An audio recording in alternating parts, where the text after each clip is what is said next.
Dhammadesana. Thank you so much for you know Thank you. um, uh, accepting our invitation, and thank you so much. And Bodhi Mitra Bhante has been telling us about you, so I want him to talk about you or tell about what you have been doing and introduce you to all our students. Bodhi Mitra Bhante, can you please unmute yourself? Bhante,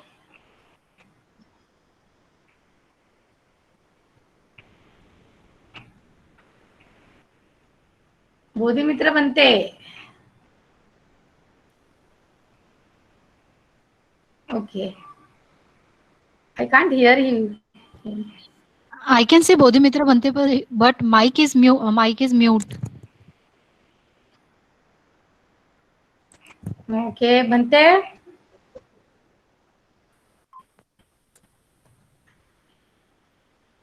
Hello. I can't hear him. Hello. Yeah, Vandami Bhante. Yes, we can hear Yes, you. Sukhio, madam. Yes, Bhante, you have to Yeah. introduce Jnana Bodhi Bhante to our students and then request for Mm. Dhammadesana from all of us. Yes, Bhante. Yeah. Yes. Yeah. Yanabudi Bante is my friend, and we are we was in the same monastery. I Yes. think from 8th standard to 12th standard, and Yes. and he went to the Sri Lanka, then after the Thailand, Hmm. and I also follow them. Yes. And he did the honors degree from International Buddhist College Yes. in the first class. He got Yes. the first class. And he did MA degree from Sri Lanka, Yes. Peradeniya University. Then he also did another MA degree from Hong Kong University. Yes. After that, he did that PhD from Mahidol University in Thailand. Yes. From when he was young, from that time also he is a bright student always in this class, in our class. And actually,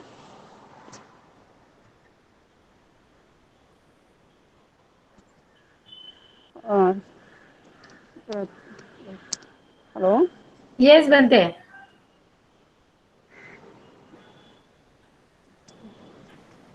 Okay. Hello. Okay. Yes, Bhante. Yes. Uh, Yanabudi wrote one books translated the Chinese Dhammapada Mm-hmm. in Bengali language Yes. because he translated some verses, Mm-hmm. extra verses, which is Chinese Dhammapada has. Those Oh, verses is translated to the Bengali version. okay. Uh, and he presented many articles in the international journals. Even he presented the many uh, paper in the international conference. Yes. Those who think that to learning Buddhism is a useless things, don't have a future, his family is examples because his family have four brothers. One, he is the elder one. Then other three brothers, two brothers are the monks. Oh, Yeah, really? three brothers are the monks, Okay. and one brother is a lay person. Okay. Another two brothers, young one, they are studying at, they are doing the doctorate degree at USA. Oh, Two of them, and yes. one of them, uh, he also doing the PhD in Thailand right now. Oh, awesome. Maharashtrian people, can you imagine? Four children, three of them, they donated for the sasana. Yes. Yes, Bhante. Yes. You- And last time you told me that Nepal, one monks came, no, to teach the Yes. Pali language. Yes, That Bhante. is his brother. Oh, yes. His Okay, name is okay. Upali. Okay. Yes, yes, yes. Yes. And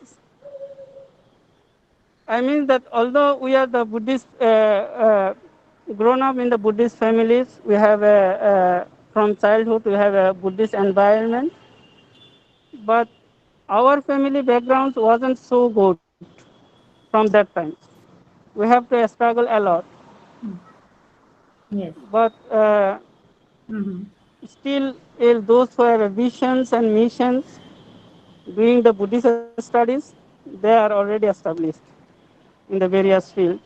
Yes. And, and Yes. I am very Yes, Bhante. happy that my friend Deepananda came to uh, give Dhammadesana here.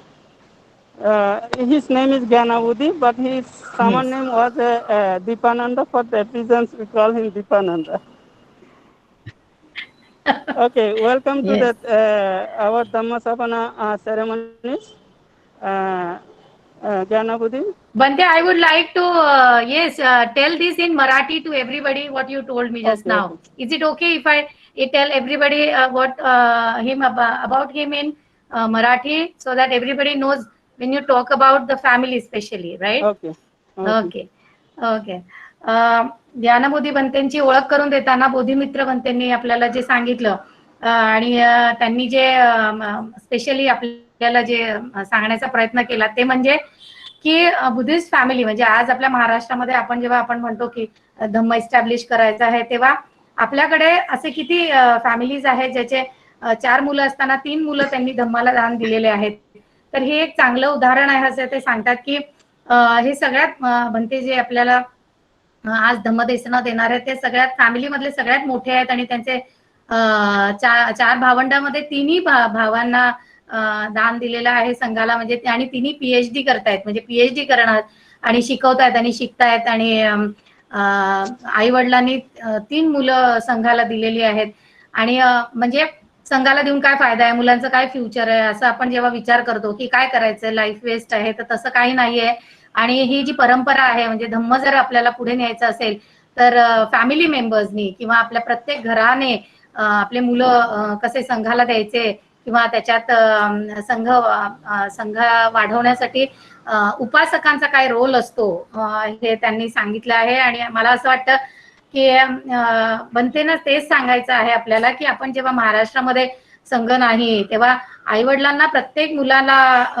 काय म्हणायचं doctor करायचं असतं engineer करायचं असतं पण त्यांच्या डोक्यात असं कधी येत नाही की आपल्या मुलाला निब्बाणाला जाण्यासाठी हा घरदार सोडून भिक्खू बनवून त्याला त्याचं कायम दुःखातनं याला मुक्त करायला मार्ग आपण दाखवला पाहिजे असं आपल्या कुठल्याच आई वडिलांच्या डोक्यात येत नाही किंवा तसं काही विचार पण करत नाही आपण किंवा आपल्याला असं वाटतं किंवा महाराष्ट्रातल्या पेरेंट्सला असं वाटतं की हे वेस्ट आहे लाईफ आणि काही गरज नाही ह्याची पण ज्यांनी धम्म सांभाळला इथपर्यंत आलाय ते तसेच आई वडील आहेत आणि सगळ्यात जास्त पुण्य मला असं वाटतं त्याच आई वडिलांना मिळतं जे आपल्या मुलांना धम्मासाठी दान करतात so we are very grateful to your parents also बनते and that's what I was trying to tell everybody in Marathi that if we want to propagate or if you want to establish dhamma in Maharashtra then every parents should think in this direction that okay it's not like I want to make my son doctor or engineer or something like that manager or whatever earn money but he should be made to realize that okay my child should come out of his attachment or his suffering follow the path of dhamma and do some good work also for the society so that is what we wish and that's I am very happy Bante when you gave me the topic I was really very happy the precious human life we are very I'm very what do you say anxious to know and listen to you that what you are going to say about it yeah so bodhimitra bante we would request bante to in the what do you say traditional way to give us the dhamma yeah Okay. Okay. yeah Thank you very much. Thank you, Madam Dr. Yojana Bhagat, and also to Bhante Bodhimitra for saying so much. Actually, it was not necessary, I think. We were just following the teachings of the Buddha. We have been introduced to the teachings of the Buddha quite early age. So that is how we got into Buddha's teaching, and that is how we started to follow the path. But before starting my talk, I want to begin with paying our sincere respect to the Triple Gems first. So I think you all can join with me. Namo tassa bhagavato arahato samma sambuddhassa. Namo tassa bhagavato arahato samma sambuddhassa. Namo tassa bhagavato arahato samma sambuddhassa. Itipiso bhagava arahang samma sambuddho vichacharana sampanno. Sugatho lokavido anuttaro purisa dhamma sarati. Satta deva manussanam buddho bhagavati. Svathato bhagavata dhammo sandittiko akaliko. Ehi passiko opanayiko pachattang veditabho vinyuhiti. Supatipanno bhagavato savaka sangho. Ujupatipanno bhagavato savaka sangho. Nyayapatipanno bhagavato savaka sangho. Sami chipatipanno bhagavato savaka sangho. Yadidam chattari purisa yogani atta purisa puggala. Esa bhagavato savaka sangho. Ahuneyo pahuneyo dakkineyo anjali karaniyo. Anuttarang punyakettang lokasati. Okay, so a very good evening to everyone, and once again, thank you, Madam Dr. Yojana Bhagat, and also Bhante Bodhimitra for inviting me and giving me this opportunity to share my thoughts on some teachings of the Buddha today. I sincerely appreciate your efforts in bringing people together in a single virtual platform to hear and discuss the Dhamma. The Buddha had always encouraged his followers to hear the Dhamma and to engage in Dhamma discussion. For example, in the Mangala Sutta, we find that the Buddha saying, Kalena Dhamma Savanang and Kalena Dhamma Sakatcha Etang Mangala Muttamam. Discussing the Dhamma in suitable time, hearing the Dhamma in suitable time is considered to be blessing. And especially in this difficult time of COVID-19 pandemic, I think it is even more important to realize our human potentiality and the purpose of our existence, and then make good use of this human existence. I should make it clear at the very beginning that this is not so much as preaching, but sharing my little knowledge that I have acquired, I have gained in my spiritual journey as a monk. So I have chosen to talk about the precious human life this evening, because if we do not know how to appreciate and live this human life, we cannot really proceed on to practice the Dhamma with the time that we have on this earth as a human being. So in this regard, we see the Buddha had appreciated this human life, and he preferred it to the life of a Deva or a Brahma or beings in any other realms. But the question is why the Buddha gave so much more importance to the human birth comparing to the other forms of life, the life of a Deva or the life of a Brahma. It should be carefully thought about.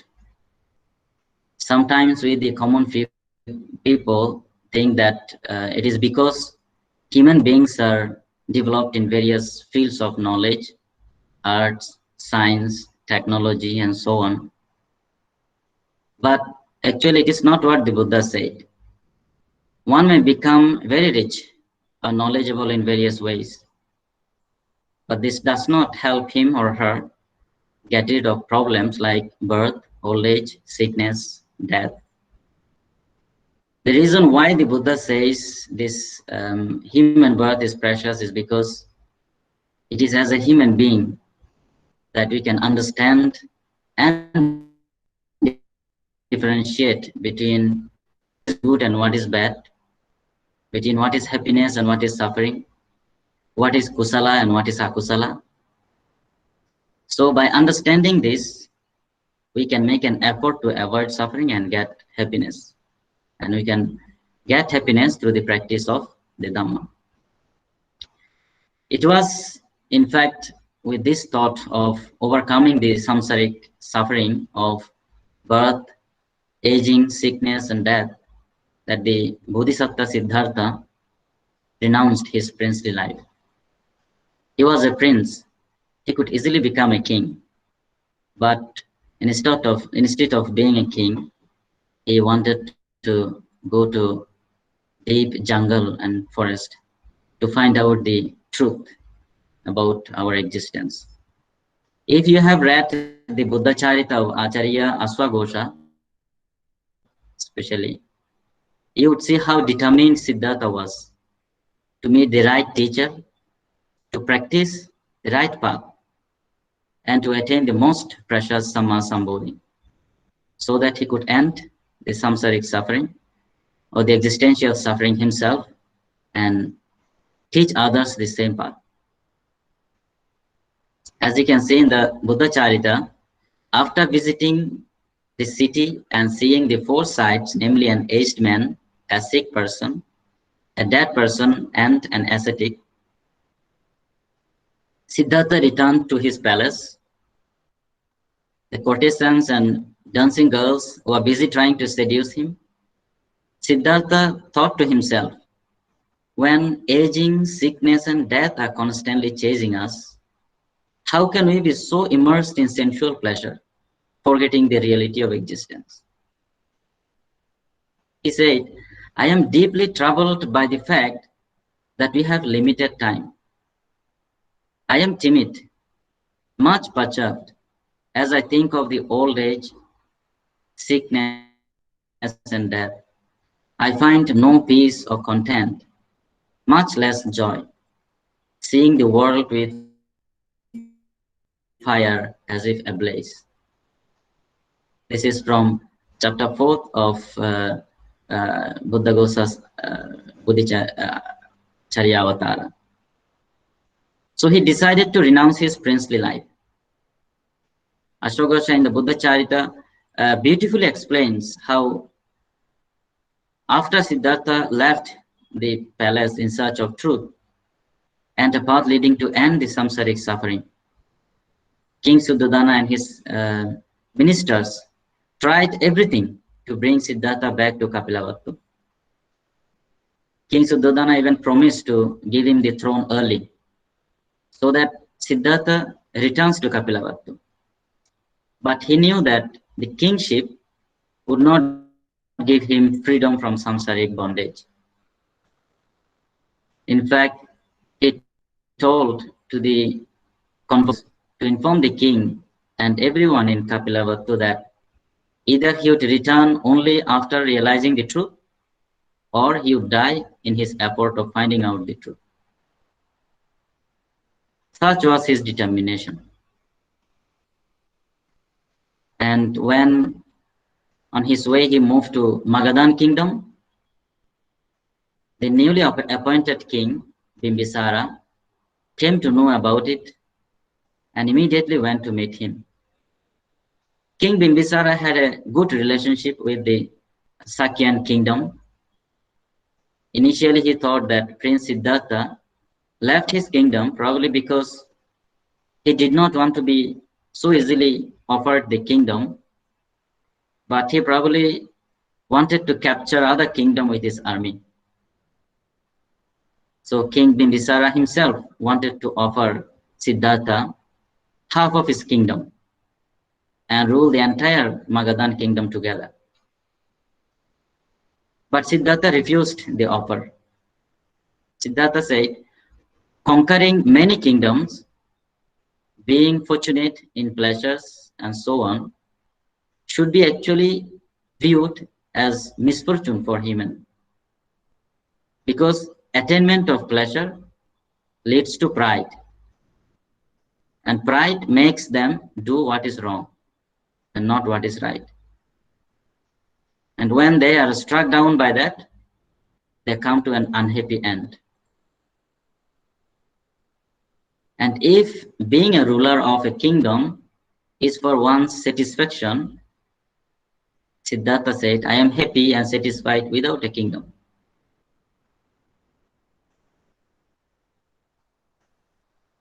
And as you all know, after that, he spent as long as 6 years traveling in the deep jungles, meeting different teachers and learning different practices from them until he found the right way to attain enlightenment.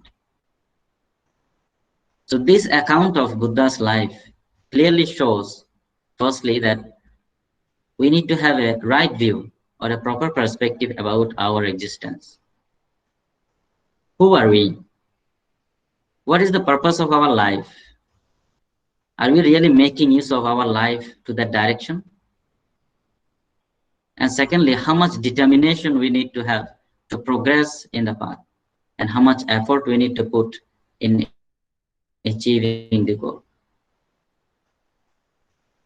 Let me now directly go into the discussion of why human life is considered as precious in Buddhist literature. As Buddhist texts tell us, once the king of the dragon world, Nagaloka, called Erakapatra, he approached the Buddha. He was waiting for a long time to meet the Buddha to get the Dhamma from him. When the Buddha was asked to explain the Dhamma, Buddha said, Kicho manussa patilabo, kichang machana jivitam, kichang saddhamma savanang, kicho buddhanam upadoti. That was the verse spoken by the Buddha to the Nagaraja Erakapatra. It means, hard is it to be born a human. Hard is the life of mortals. Hard is it to gain the opportunity of hearing the sublime truth, that is the Dhamma. And hard to encounter is the arising of the Buddhas. These are the 4 points that he spoke to the Nagaraja as being the most precious thing in a life. According to the tale, this Nagaraja was a human being in its previous birth, previous life. But he lost the opportunity of using that life correctly. But Nagaraja was very intelligent. He knew that he was suffering for a long time, and he was waiting for the Buddha to emerge on earth. When the Buddha appeared, he explained to the Nagaraja that he had lost a precious human life. Then when the Buddha preached the Dhamma to the Nagaraja, Nagaraja would not be able to practice it as he was not a human being. So the Buddha appreciated this human life and preferred it to the other forms of life, such as a Deva or a Brahma. The Buddha said, if you are born in heaven or hell or in any realms other than this human world, you cannot practice the Dhamma. In heavenly realms, the beings are too busy enjoying themselves, spending the merits they have accumulated in their previous lives. They do not have time left to think about or practice the Dhamma. In the hell realm, they have to undergo so much suffering that they do not have even a single moment to recall the name of the Buddha. So the Buddha said this human life is so rare that it cannot be explained in words. Even if it is explained, the common people, for the lack of intelligence, will not understand it. This human life is unquestionably a rare one. We can understand its importance from the explanation given by the Buddha to a group of newly ordained monks The Buddha asked them, "What do you think, monks? If there is a yoke with a single hole in it, and there is a turtle with one eye living in the ocean, and that turtle comes up on the surface of the ocean once in 100 years, is it possible for that turtle to see the sun through the tiny hole of the yoke that was floating around in the ocean?" The monks replied, "Bhante, this is impossible. This is not possible because the turtle does not know where the yoke is, and there are enormous waves in the ocean." Then the Buddha said to the monks, "No, monks, even this is possible. But if you lose this precious human life, it is not easy to get it back again." So imagine how rare this human life is. And this is spoken by the Buddha himself. To be considered a human life precious, it should be it is that are mentioned in the text, that if one considers his life as a human being to be precious, he should be free from these 8 disabilities. The first one is being born in the world of hell being, or even experiencing hell-like situations. The second is being born in the animal world, or experiencing the life of an animal. Third is being born in the world of hungry ghost. In other words, experiencing the life of a hungry ghost. Fourth is being born in the formless realm and the realm of mindless being. That is to be born in Rupa Loka and Arupa Loka. Fifth is being born in a state or a country where there is no chance to hear the true Dhamma of the Buddha. Sixth is having defects in the 5 aggregates. 5 aggregates, namely Rupa, Vedana, Sanya, Sankara, and Vijnana. Seventh is having wrong views, Michaditti. And the 8th one is being born at a time when there is no Buddha in the world, or no Buddha Sasana in the world. So now if we check our life against these 8 disabilities, we find ourselves in an agreeable and beautiful condition where we are able to access the Dhamma, the teaching of the Buddha. We are able to practice the teaching. We have enough resources. We have Dhamma friends or Kalyana Mitras. We have our families supporting us to practice the Dhamma that serve as supportive condition for carrying out our practice. But the question is, are we taking the advantage of putting an effort in our practice? Or we are too lazy and reluctant in our effort? If so, we are missing out the opportunity. It is us who have to be ready for the practice. It is us who have to make effort. It is us who have to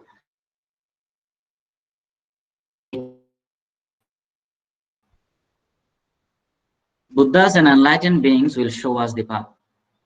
Because like other religious traditions, in Buddhism, the Buddha does not function as a savior.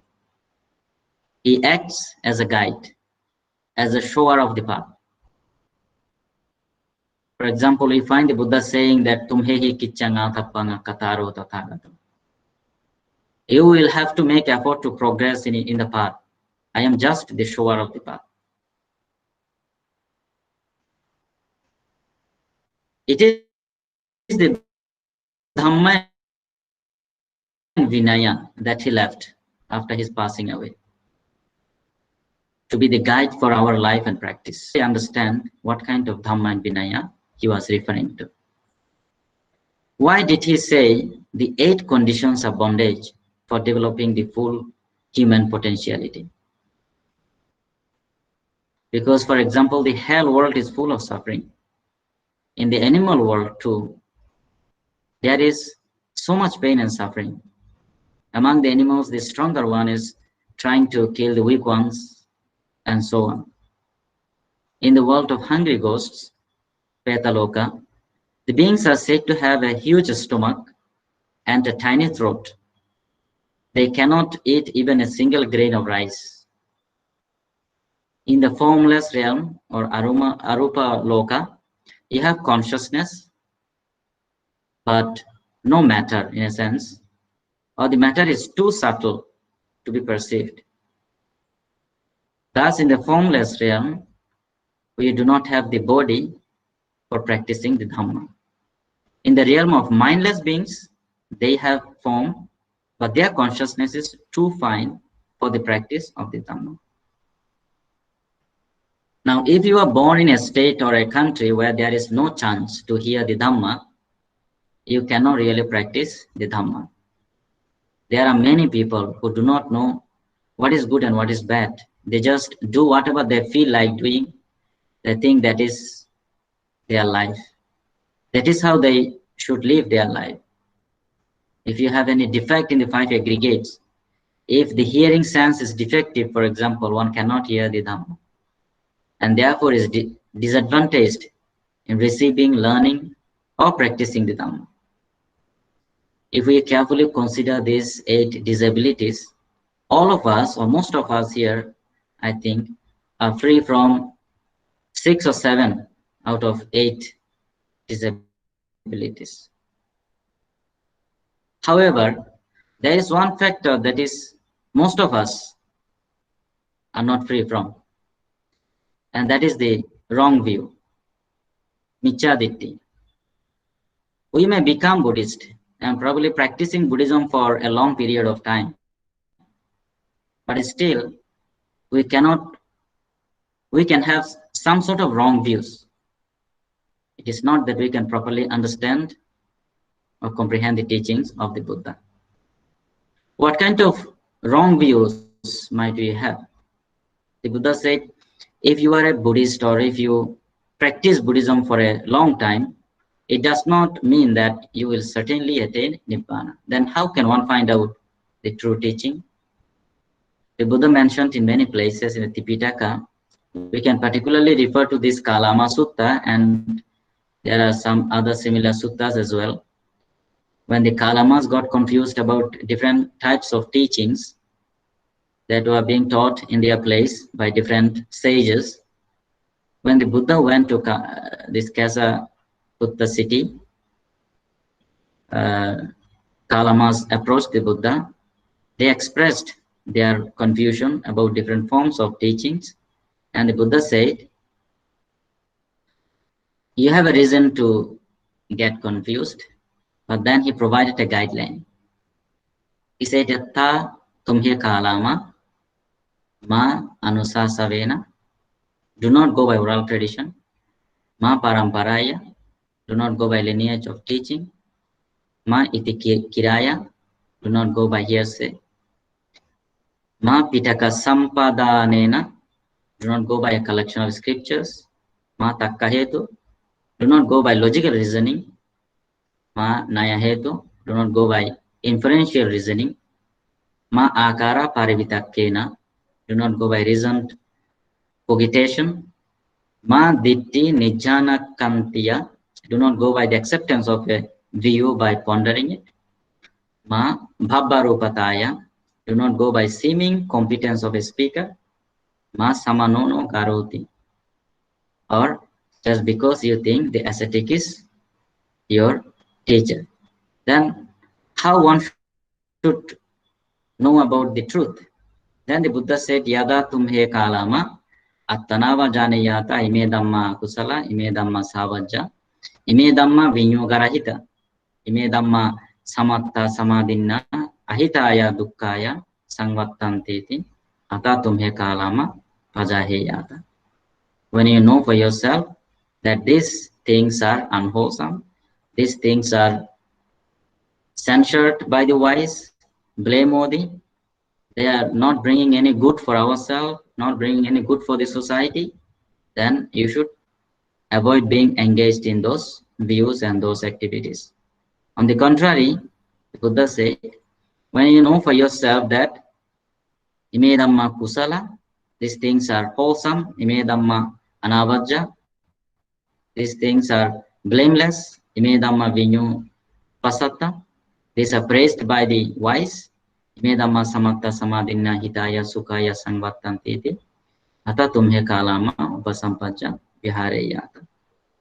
If being engaged in good thoughts, good actions, bring happiness and peace to yourself and to the society, then get engaged in those actions and those views. Then the Buddha further went on to tell the Kalamas, when greed or lobha appears in a person, does it bring benefit or harm? The Kalamas replied, it brings harm, Bhante. Similarly, the Buddha asked, when anger, dosa, or delusion, moha, appear in a person, is it for the benefit or harm of the person and society? They replied that they bring harm to the society. Then the Buddha told them that when your mind is free from greed, hatred, and delusion, it will be clear and peaceful, and whatever one does with clear and peaceful mind will definitely bring happiness and peace, not just for oneself, but for others as well. But what kind of wrong views that people possess that function as bondage for their understanding of the true teaching of the Buddha? So there are different types of wrong views listed in the canonical text.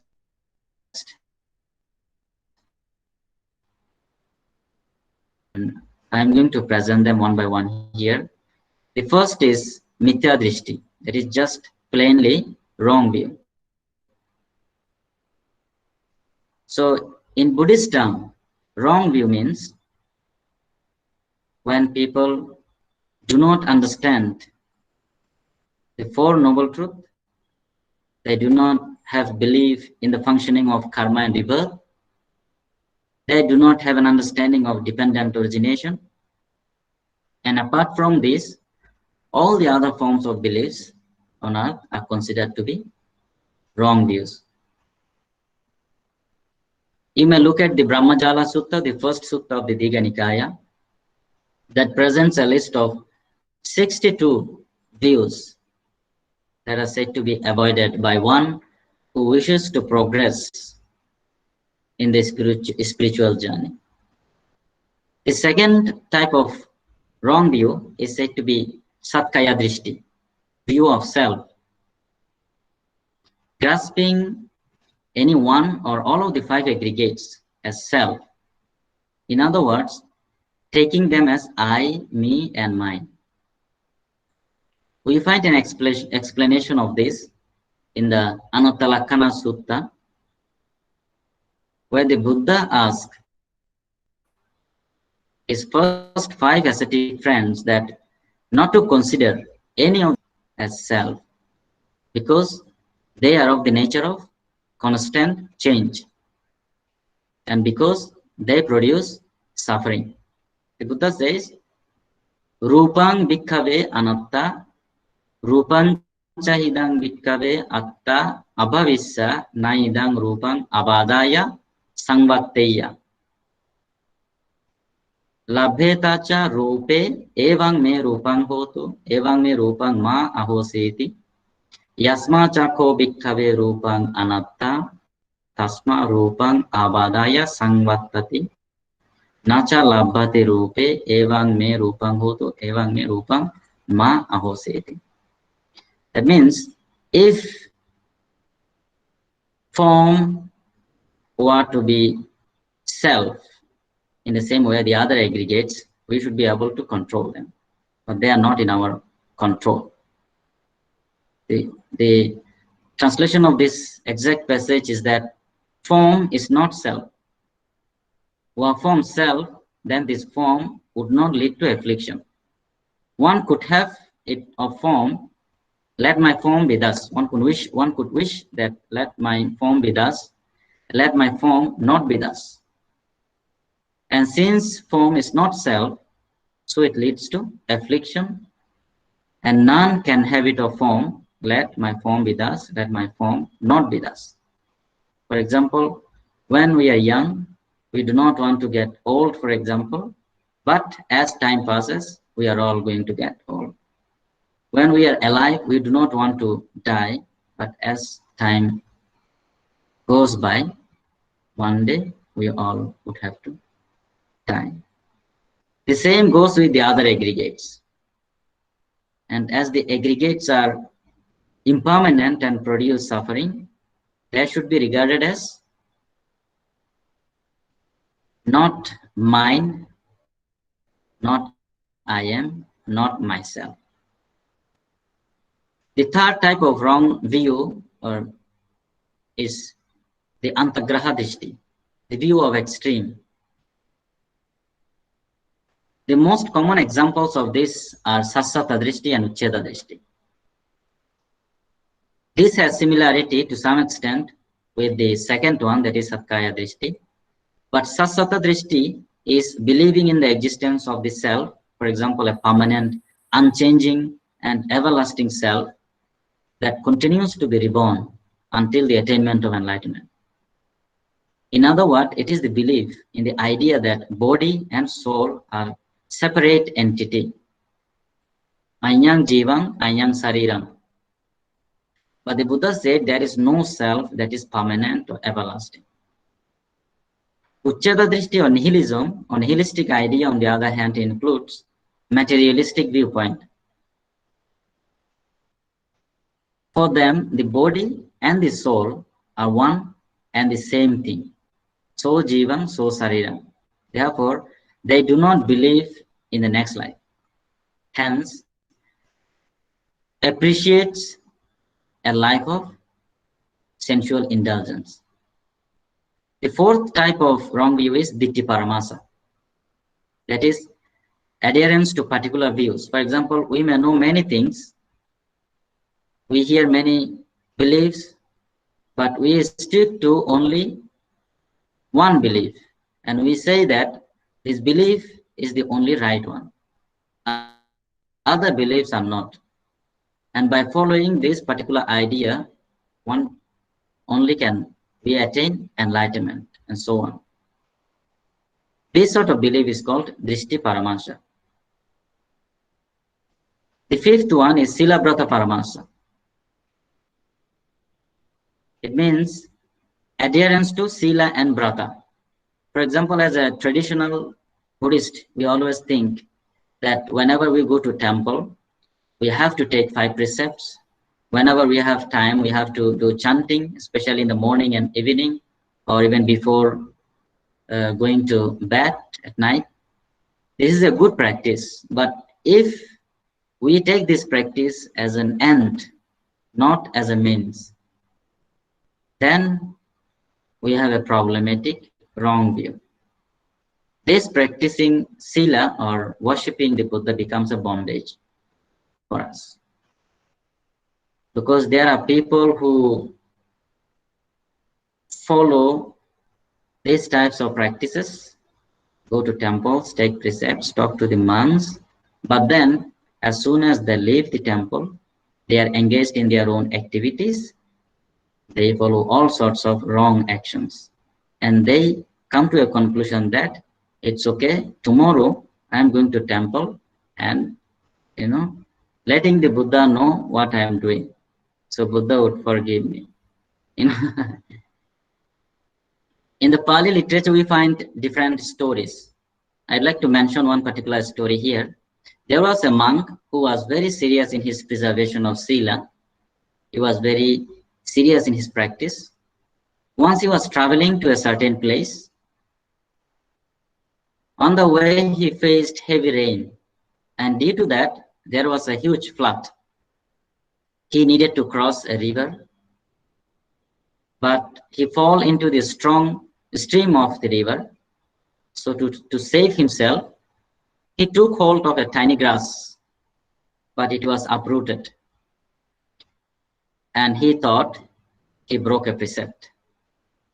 So he regretted that he broke a precept, and then with that regret, he dies and takes birth as a snake in the Naga world.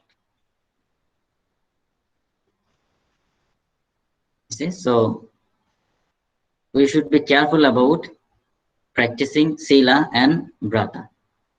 We need to keep in mind that preserving Sila is good as long as it functions as a means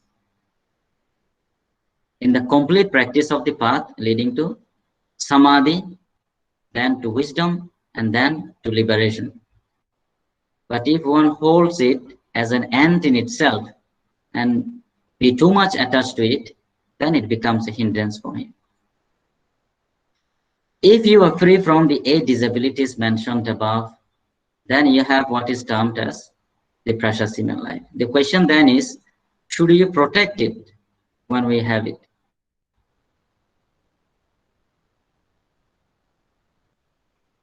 What does protecting precious human life mean? The Buddha explained that this is not our first life. We have died and we have been reborn countless times, speech and mind. All the actions become karmic force, samskara. These karmic forces are with us at all times. So we have the potential to be good, and we also have the potential to be bad. Usually deeds are done in accordance with the conditions that prevail at that time. We do not think of what is good and what is bad, what should be done and what should not be done. Actions performed without mindfulness are those generally governed by great hatred and delusion. Without right mindfulness and not looking deep into the causes and conditions of our actions, good and bad karmic forces are accumulated, and the bad ones may become obstacles. We know that we all will die one day. What we do not know is the time of death. The time is uncertain. That is why it says that Jivitang aniyatam, Maranang niyatam. So now the question is, what is more important? Is it living for many years that is important, or living even a single moment with proper mindfulness that is important?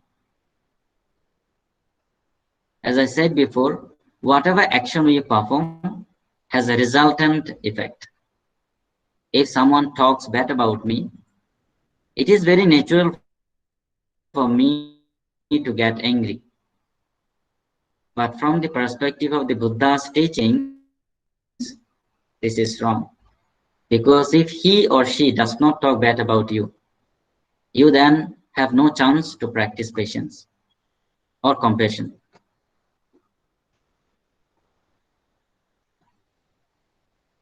So that particular person creates the condition for you to practice patience and compassion.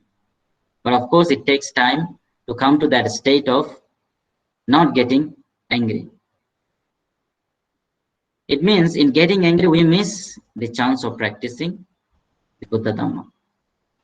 There is an excellent example of this we find in the Jataka literature. Once Buddha Shakyamuni was born as a prince in a royal family. Everybody was very happy to have a prince in their country, but the king was not so happy because everyone was so happy and so busy that they had almost forgotten the king. So once the king passed by the queen did not show respect to the king because she was breastfeeding her son, the Bodhisattva. The king became very angry and ordered his executioner to execute the prince. During the execution, his mother, the queen, being extremely emotional, fainted right there. The little prince thought how dearly his mother loved him. He felt sympathetic to his mother, but he felt most sorry for his father for his ignorance and appreciated his father for giving him the opportunity to practice patience and compassion. To return this opportunity given, the prince vowed that one day he would preach the truth to the father so that he could attain enlightenment. He was so compassionate to his father. We common people usually do not have that insight of practicing this in such a way. we see things superficially and do not go deep into the causes and conditions. I should mention here that rather than taking this Jataka story literally, we need to look at the message that it is conveying. What is often stressed in Buddhist literature is not so much as living for 100 years, but living each and every moment with mindfulness and awareness, understanding the true purpose of life. Regarding the importance of leading a beautiful and virtuous life, we find some fantastic expressions in the Dhammapada, a very famous canonical text. For example, in the Dhammapada, we find that Yocha Vasasatang Jive Dusilo Asamahito Ekaham Jivitang Seyo Silavantasa Jaino. Better it is to live one day virtuous and meditative than to live 100 years immoral and uncontrolled. Yocha Vasasatang Jive Dupanyo Asamahito Ekaham Jivitang Seyo Panyavantasa Jaino. Better it is to live one day wise and meditative than to live 100 years foolish and uncontrolled. So among the 4 precious things that were spoken by the Buddha to Nagaraja, the third most precious thing was that the Buddha explained to the dragon world, to the king of dragon world Nagaraja, that to gain the opportunity of hearing the sublime truth is not easy. You may become a human being, but not necessarily your human life is precious. Because if you do not practice the Dhamma, then you cannot claim your life to be a precious one. There are many people who are behaving worse than animals sometimes. So not every life of a human being is a precious one. Not all human beings can get the Dhamma. Of course, there are many reasons. For example, if you are born in a place or country where there is no Dhamma, no monk to preach the Dhamma, no religious books to read, or if you are born in a time when there is no Buddha, no Buddha Sasana, then there is no hope for you to get the Dhamma.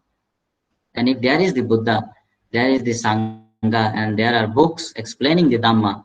But if your karma is not ripened, even if you listen to the Dhamma, you may not gain the Dhamma rasa, the taste of Dhamma.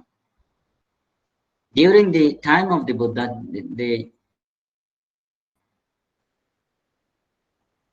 chief attendant of the Buddha, Ananda, Venerable Ananda, asked the Buddha, being an all-knowing one, Sabbanyo, could the Buddha save all sentient beings from this so-called samsara? The Buddha replied, no, it is not possible, because their karma, if their karma is not ripened, I cannot do anything. Then he gave an example. He went on to a village nearby, and he was preaching the Dhamma to a lady. He went in front of that lady, and she moved away. And again the Buddha went in front of that lady. Again she moved away. The Buddha pointed out this to Venerable Ananda. He said, I'm trying to explain the Dhamma to this lady, but she's not listening to me. She's not in a position to understand me because her karmic forces did not ripe yet. But still, there was no harm listening to the Dhamma. Although she did not understand it, this seeing the Buddha and listening to the Dhamma becomes good seat for her in her thought process. So one day in a lifetime, she will surely remember the name of the Buddha. She will understand and practice the Dhamma. This happens because of the lack of awareness of what is good and what is bad. Usually we define good and bad as what is good for me, what is good for my organization, for my society, for my family, for my country. That is good only.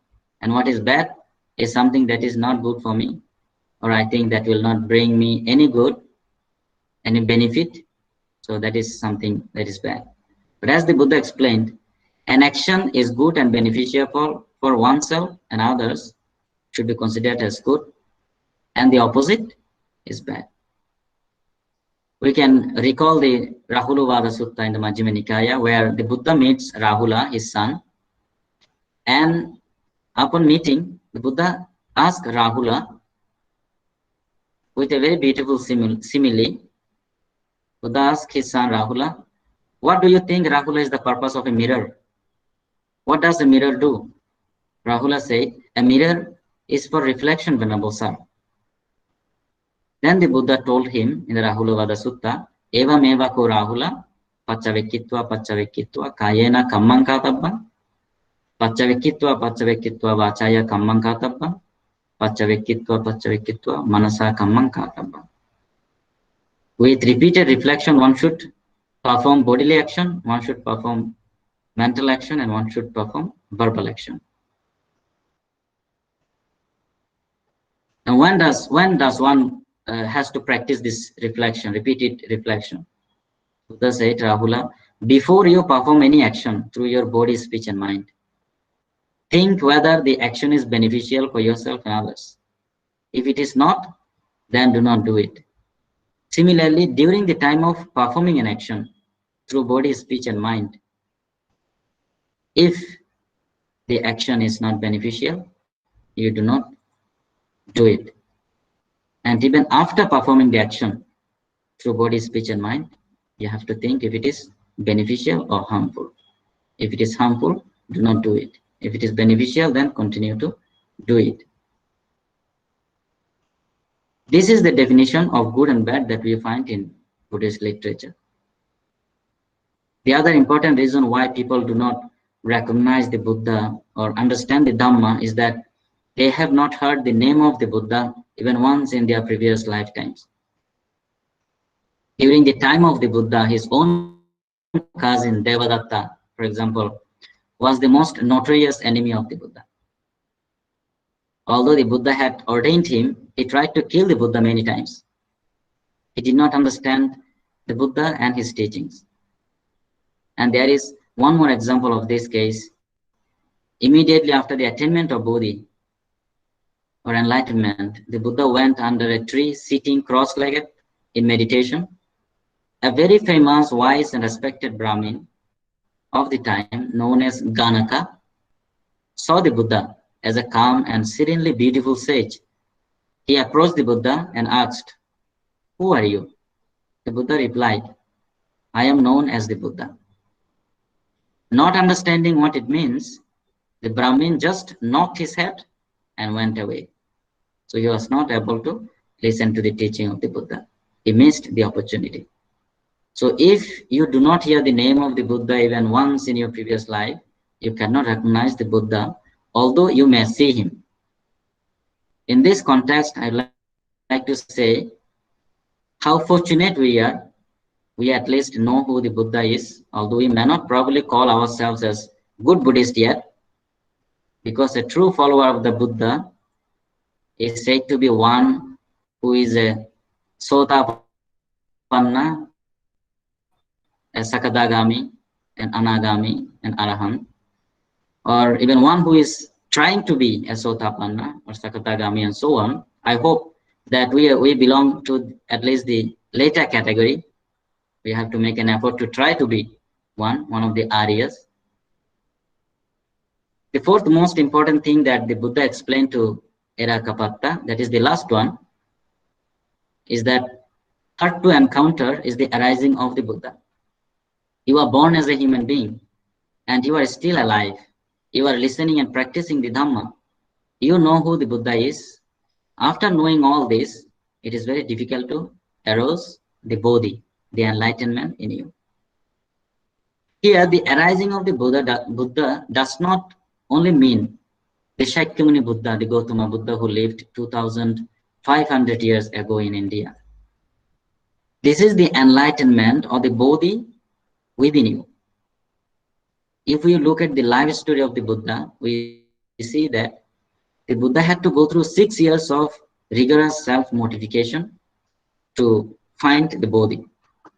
And we also know that he was perfecting the 10 perfections, paramitas, for many kalpas, many eons, in many lifetimes. But still, he had to go through these 6 years of self-mortification. It took a long time for him to understand what the middle path is that liberates beings from this so-called samsara. He practiced under two great masters who were considered enlightened sages at that time.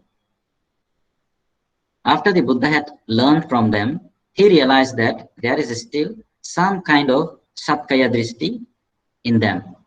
So he left them. And as soon as he attained enlightenment, he thought of those two masters because he saw the possibilities of Buddhahood in them, possibilities of being enlightened in them. But they had already passed away. Once a great master, a great Buddhist master, mentioned in one of his books that we do not know what is the difference between the Buddha mind and our mind. We usually think we are practitioners of Buddha Dhamma. We can become the Buddha or achieve enlightenment. That, of course, is good and positive thinking, but we do not actually realize how far is the distance between the Buddha's pure mind and our mind. If we know the gap, then we can easily fill up the gap. But this pure mind of the Buddha cannot be compared with anything. It cannot be explained by any language or expression. How pure is the Buddha's mind? This Buddha, as we can see in the Buddha Vandana, is Vijja Charana Sampanno, endowed with perfect and supreme knowledge and conduct. We sometimes just memorize the Buddhist verses or suttas. We study the philosophy such as the law of karma, paticca samuppada, and so on. If we do not put them into practice, then we will not be able to arouse the Bodhi in us. We have to emulate the life and practice of the Buddha. There are many masters who followed the Buddha's teachings and practices and succeeded in life. There was a famous monk in Bangladesh called Banavante, who passed away several years ago. He was respected like an arahant. He would always say to the people that my master is the Buddha. I followed the Buddha, his life, his teaching. He was my only guide, no other teaching. So until and unless we can take the Buddha as our supreme guide, we cannot really progress in the path. As we can see in the Buddha Vandana, the Buddha is not only a wise personality, but he is perfected in practice. Therefore, if we want to arouse the great enlightenment chitta in us, we also have to firstly acquire the knowledge and put them into practice.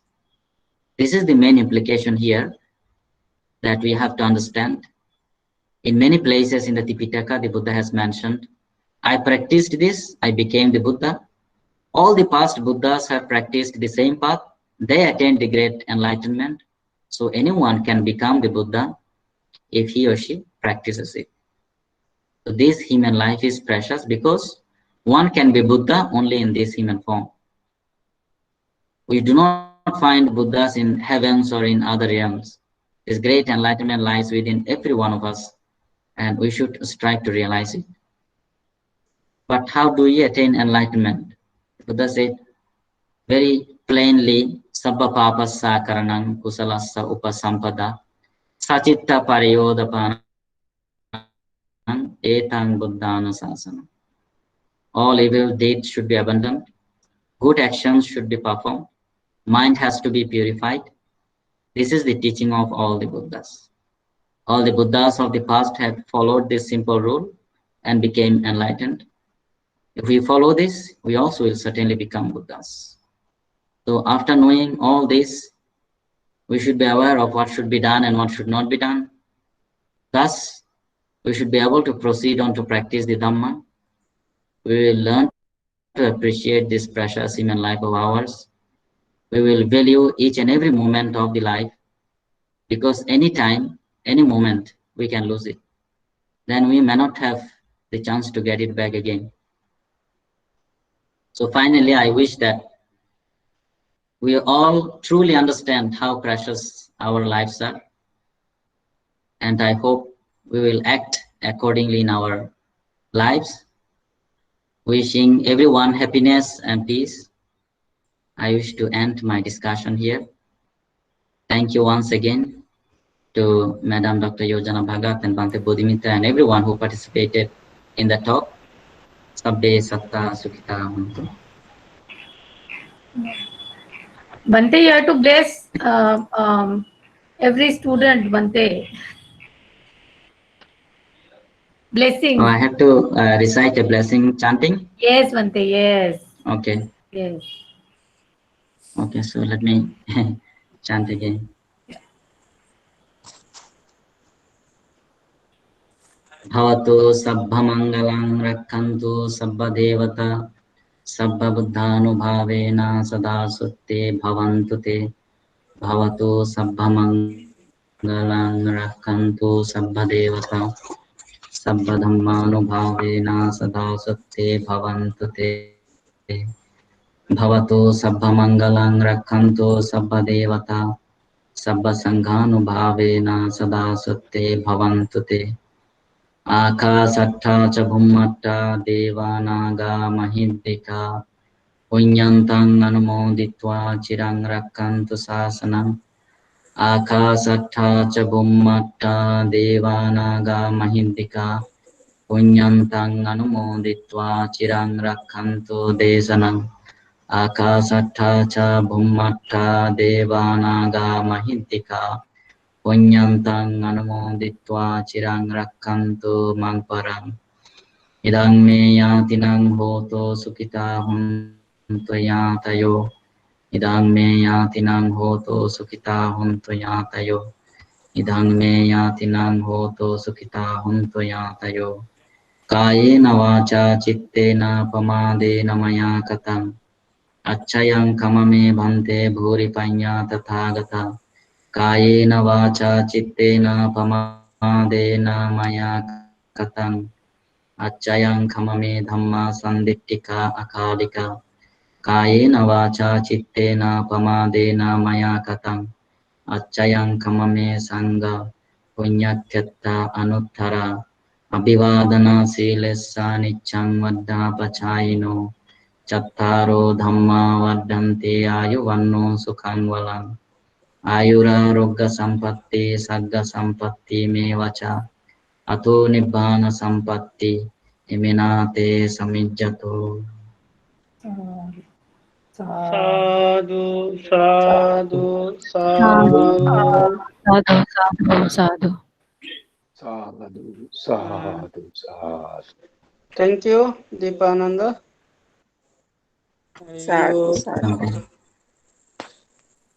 You give a very good Dhamma Dasana to us. And actually, many scholars give us the Dhamma Dasanas. And we are, I think today we fulfill that 3 generations. First is the absent like as Bante, Jyoti Bante, as Dhammika Bante. Then middle generation is like Saranabal Bante, Ganaratna Bante, who was the 50 to 60, and Vietnamese monks and Deepananda, Yana Udivantes, all are 30 to 40s. Yes. Yeah. It is a good experience for us. And thank you, Deepa, for giving us Dhamma Dasana. It was a very good Dhamma Dasana. I think wonderful Dhamma Dasana. Thank you, Bhante. Yeah. And I hope you will one day will visit here and see our department. Yes, Bante, we are inviting you. Yes. Yeah, whenever you are in India or whenever you are, near Mumbai, you have definitely to come to our department and, bless our students again with Madesana. Yes. It is a invitation for all the time. You are always invited. Thank you. Thank you, Bante. Yeah. Thank you, Bhante, and thank you, Madam. Actually, I have been listening to some of the talks earlier, but then the semester started because our college is a residential college, so most of the students, teachers, and everyone is living together. So we have semesters running, and there are some students who are participating online as well because this year students could not come. So that is why I got busy and I missed some of the talks, but sometimes Bhante Bodhimitra would send me some of the talks as well. Yes. So I have participated, especially the talk by Bhante Yanaratana and Yes. Bhante Sarnapala. And then unfortunately later on, even though I wanted to participate in the talk by my teacher, Bhante Dhamma Jyoti, but I could not join that time. I feel fortunate to be able to say a few words to the audience. I don't know how much I was Bhante. successful, but I thank you all for giving me this opportunity. And I wish to visit India someday because I was not able to visit those holy places. Still, I have a wish to visit those 4 holy places. So when I go there, definitely I will go and visit the center. Thank you very much. Thank you, Bhante. Thank you so much. Yeah.